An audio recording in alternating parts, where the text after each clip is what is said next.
রাধে রাধে, সবাই কেমন আছেন? আমার আর একটি ব্লগ নিয়ে চলে এলাম। বাড়িতে আসলে কি ব্লগ বানাবো এটাই বুঝি না, কারণ আমি খাই আর ঘুমাই। খাই আর ঘুমানো কি ব্লগ বানানো যায়? তো বাড়িতে অনেকগুলো নাচ্চা পাতা উঠেছে, অনেকে নাচ্চা পাতা বলে, আবার অনেকে পাট পাতা বলে। তাকে মাকে বললাম, মা বড়া করে দাও।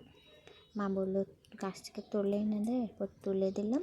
আর মা কেটে সব আস্তে আস্তে তৈরি করে নিচ্ছে।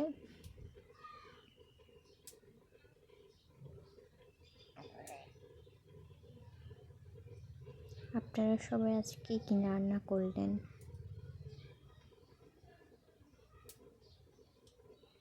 এরপর দেখি মাটা অনেকক্ষণ মেখে রেখে দিয়েছে।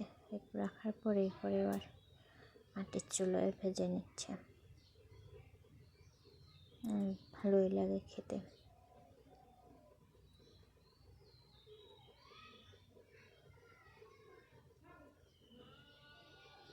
এরপর ভাত টাত খেয়ে নিলাম।